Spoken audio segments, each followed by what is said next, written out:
Hello and thank you for joining us on the Capitol Report on NTD Television. I'm Steve Lance. Let's take a look at some of the stories we have coming up for you today. A kindergarten in Ukraine was hit with artillery shells today. Could the Russian invasion we've been hearing so much about be right around the corner? President Biden has a warning. And President Biden was in Ohio today, promoting his Build Back Better bill that has been shut down in Congress. What does Wall Street think of adding more government money to the economy? We'll take a look. Texas is seeking to overturn federal mask mandates on public transit. The Lone Star State filed another lawsuit against the Biden administration. A kindergarten in Ukraine was struck by artillery shells today, wounding civilians. Ukraine's military said Russia-backed troops were behind the attack. This raises the alarm we've heard so much about over the past few weeks. The Biden administration again warning that a Russia invasion could be right around the corner. Russia also expelled a U.S. official from Moscow earlier today. NTD's Melina Wisecup brings us the latest. The president today with the same warning we've heard for weeks. A Russian invasion is around the corner. They're prepared to go into Ukraine, attack Ukraine. My sense this will happen within the next several days. But Thursday, Russia appeared to ramp up its aggression. A Ukrainian kindergarten building was shelled with heavy weapons, wounding at least 3 civilians and causing building damage. Positions in this preschool were about 20 children. So they were evacuated to nearest house. Pro-Russian forces in turn pointed fingers at the Ukrainian military, accusing them of opening fire on their territory 4 times in the past 24 hours. This is in the Donbas region, right in between Russia and Ukraine, and occupied by 2 unrecognized separatist states. It's been a tense area over the past 8 years. The U.S. and NATO have been warning about false flag operations. Secretary of State Antony Blinken emphasized that message again this morning to the United Nations. This could be a violent event that Russia will blame on Ukraine, or an outrageous accusation that Russia will level against the Ukrainian government. The Kremlin claims it pulled some forces back, but the U.S. says Russia has added 7,000 troops along the Ukrainian border in recent days. We see some of those troops inch closer to that border. We see them fly in more combat and support aircraft. And Russia's backlash is now targeting the U.S. diplomatically. Thursday morning, the Russian government expelled the second highest ranking American diplomat from the U.S. embassy in Moscow. Russia's actions against our deputy chief was unprovoked. And while this conflict is far from our shores, it could hike gas prices, President Biden warned earlier this week.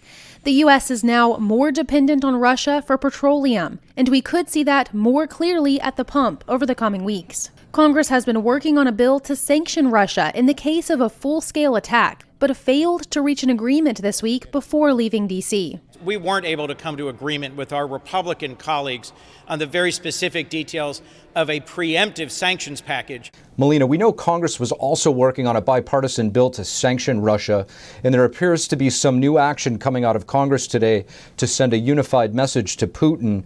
What can you tell us about this? Well, this new resolution was introduced by a few Republicans and a few Democrats, and it pretty much is a symbolic statement warning Putin that he does face severe consequences from a unified Congress if he chooses to further encroach on Ukraine. Now, the resolution states that the Senate as a whole is urging President Biden to exhaust all tools to impose significant costs on Russia if they continue with their plans to attack. Now, the key here is that the senators are really emphasizing this unity, because this resolution is essentially taking the place of that sanctions bill, because lawmakers couldn't come to an agreement on how to on the details in that sanctions bill. So they have yet to pass that sanctions bill that they've been working on for the past couple of weeks. They couldn't agree on things like how to handle the Nord Stream 2 pipeline, for example. So since they couldn't pass that sanctions bill, they turned instead to this resolution to just show that the U.S. Congress is unified and taking action to hold Russia accountable. Steve? Thanks for that, Melina. And Congress acted today to avert a government shutdown again. It's the 3rd time lawmakers were forced to pass a temporary funding bill over the past year because they can't come to terms on a longer version. The vote comes just one day before funding runs out. Next, President Biden will sign it. but Congress will have to act again in the near future. The temporary solution funds the government only until March 11th. With President Biden on the march again, trying to push his massive spending Build Back Better bill, some people are saying this will surely enter the United States economy into a recession. To find out why that may be, we're happy to have author of Wall Street Profits for Main Street Investors, Charles Mizrahi. Charles Mizrahi, thank you so much for joining us on the Capitol Report. My pleasure. Thanks for having me. Now, Charles, President Biden is in Ohio today trying to revive his massive spending bill. A lot of folks say that the inflation we're seeing has been exacerbated by government spending. What would another massive government spending bill do to the economy if passed? Or create more inflation. You don't need to be a genius on that one. You don't try to put out a fire by throwing gasoline on it, and that's exactly what this bill is. Inflation is pretty simple, right? It's too many dollars chasing too few products. So more people have money, less products on the shelf, everyone competes for it, prices rise. Now, what's this plan? To put another $1.9 trillion into the system in order to have more dollars chasing fewer goods? What does one expect to have happen? Prices go down? Now, data on wholesale prices was just released earlier this week, and wholesale prices jumped far higher than Wall Street had expected. Why is this, and what does this tell you about the overall economy? Well, it's just one data point in a series of data points. To look at any one government report, remember the lagging indicators, and secondly, you look at them as a bunch of dots in a line. And what we're seeing here is just what we're seeing at the shelves is that higher wholesale prices mean suppliers are paying more for money, more for goods, paying more money for goods, which is passing on to the consumer, which is higher prices. So there's really no surprise here. I don't know when anyone's even surprised that prices continue to go up. There is no reason that they shouldn't be going up. Now, there's a lot of talk about the Fed raising interest rates to help ease inflation. From your opinion, is that the be-all, end-all, or are there other ways that you think that could help ease inflation? Well, the Fed was in denial back half a year ago, a little more than half a year ago, telling us inflation was transitory. My gosh, any American could just go into a supermarket or go to fill up their car and they saw inflation right there, or try to hire workers and see that you can't pay minimum wage anymore because now you have to pay this guy instead of $15 an hour, $25 an hour because he has 14 offers down the block. So you didn't have to be a genius to figure it out. You just had to be just basically have a clear understanding of where things are going by walking out and seeing in the marketplace. Fed didn't do that. Fed said basically inflation was transitory. Stop. Don't worry about it. We got this under control. They finally admitted just recently that, no, we don't have it under control. So you know what we're going to have to do? We're going to have to raise interest rates. And now it's a little bit too late because the balancing act here is if they raise rates too far and too high and too soon, you have the risk of putting the country into recession. And nobody wants to go there. Now, Charles, retail sales spiked in January. People are spending. Do you have any read on what this tells us about the economy and why people are eager to spend right now? Well, look, try to guess one data point. I'm not the guy for that because it's too small a data point. We had a whole bunch of reasons I saw for this uptick. One was COVID was simmering down, and so people were getting out more. They were spending more on goods and not services. But we don't need to split hairs. We can look at 10,000-foot view. From what I'm seeing, is the average American is paying $300 or so more per month on expenses for food and energy. Now, if you live in New York, you're paying a hell of a lot more. My electric bill and my gas bill will almost double. So you're paying a lot of money. Instead of taking that money, that extra money that's going to pay my utility bills or to fill up my car or to fill my freezer, I can't take, there's no more extra money to go out to dinner or to spend discretionary. So already we're seeing, from hearing from my sources who are big CEOs that sell the big box stores, especially Walmart, that Walmart is starting to cancel orders. The reason they're canceling orders is because demand is already starting to come down. It just makes sense. The average American is having to spend more on food and energy. Where the heck are they going to have extra money to go now to Walmart to buy another T-shirt? So the Fed is really behind the curve, and that's the danger. When you're behind the curve and you're playing catch up, you do silly things which could put the economy into a tailspin. Charles Mizrahi, thank you. My pleasure. Hillary Clinton is back in the spotlight today, but not just for her comeback speech. As the John Durham probe continues, How will the two play out? NTD's Iris Tao has more. Clinton! Hillary Clinton makes a comeback to the main stage, speaking Thursday at the New York Democratic Convention. I intend to work my heart out to elect Democrats up and down the ticket this November. But also in the spotlight is the ongoing probe by Special Counsel John Durham. In a court filing last week, Durham alleged that the Clinton campaign hired a tech company to establish a false narrative linking then-candidate Donald Trump to Russia. Clinton, however, is dismissing it. It's funny, the more trouble Trump gets into, the wilder the charges and conspiracy theories about me seem to get. Also on the move is Michael Sussman, the attorney for the Clinton campaign. Sussman filed a motion on Thursday seeking to dismiss Durham's charge against him. His attorneys say that Sussman did not make any false statement to the FBI and that the indictment is only about an entirely ancillary matter. Well, I think it's terribly flawed. The law professor Juscelino Colares says the argument is unlikely to stand. That he in fact made a false statement by not disclosing when he was prompted or asked whether he was acting on behalf of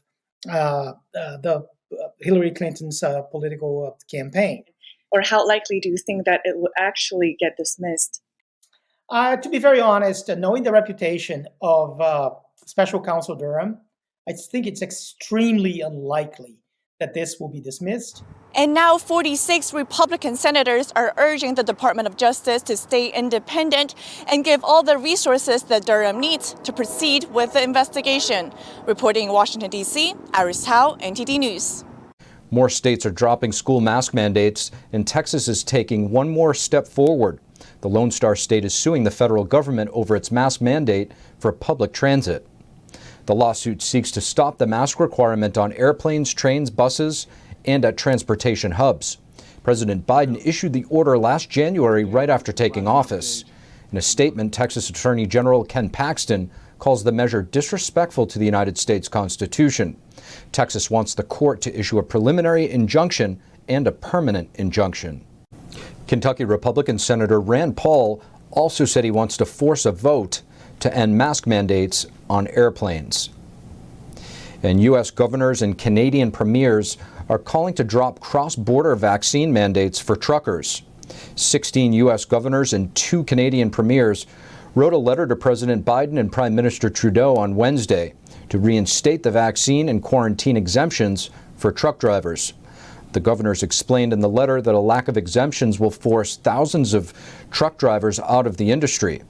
The governor said, quote, "We cannot afford to lose any more truck drivers who transport food and other vital supplies across the border." On Wednesday, the head of the FAA, Stephen Dickson, announced he's resigning. He cited family separation during the pandemic as the reason for his exit. Transportation Secretary Pete Buttigieg described Dickson as a steady and skilled captain. Recently, the FAA has been criticized for its handling of questions surrounding 5G interference with aircraft. Dickson will officially step down on March 31st. Congresswoman Vicky Hartzler of Missouri is working to stop the admittance of high-ranking CCP members and their families to United States schools. She says the CCP is committing genocide and atrocities while benefiting from the world-class education that's offered in the United States. And we'll have the author of that bill, Missouri Congresswoman Vicky Hartzler, on with us to discuss.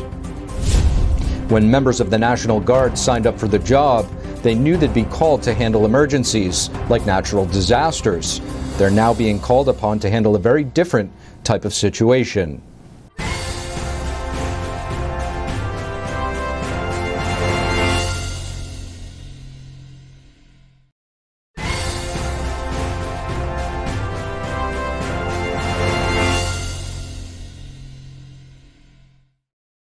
Hello and welcome back to NTD's Capitol Report. Congresswoman Vicky Hartzler is introducing a bill targeting Chinese Communist Party members who study in the United States. The bill would ban members of the CCP's National Congress and their family members from receiving visas to study in the U.S. The Congresswoman says that the CCP is committing genocide and atrocities, and yet they continue to send their children to the U.S. to receive a world-class education. The bill is called Protecting Higher Education from the Chinese Communist Party. Hartzler says it will stop those who are actively working to undermine our nation from advancing academically. And we're happy to have the author of the bill that aims to protect the American homeland and our universities against threats from the Chinese Communist Party. Congresswoman Vicky Hartzler, thank you so much for joining us on the Capitol Report. Oh, I'm glad to be here.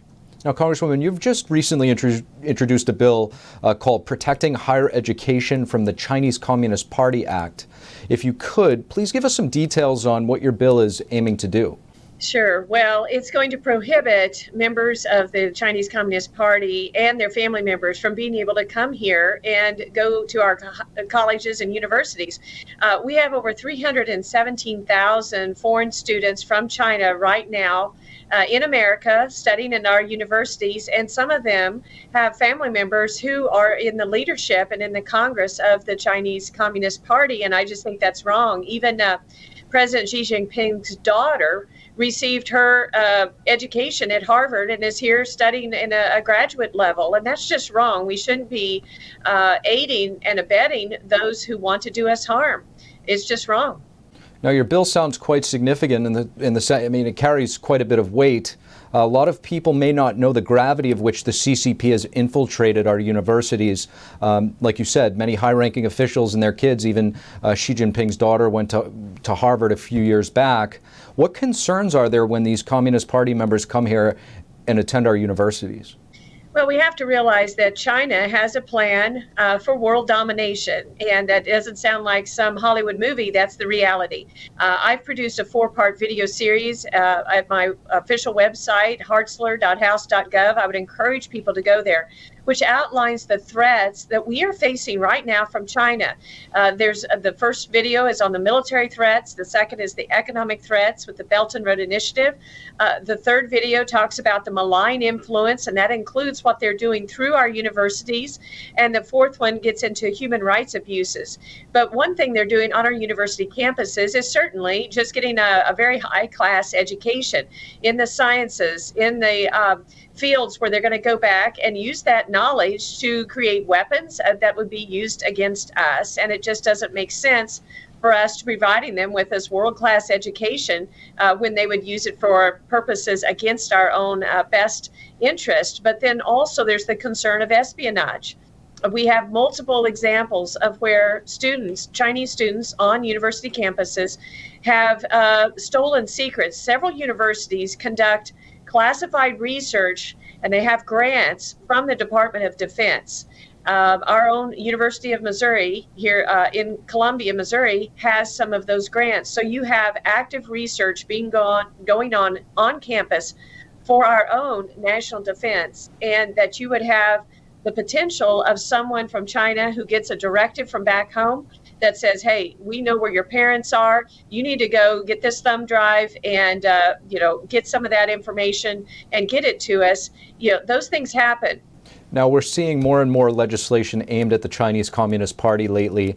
They can't be happy about this. I guess, have you heard from them at all? And what type of message is this sending? As we know, based on the Olympics, they care very much about how they're perceived on the world stage.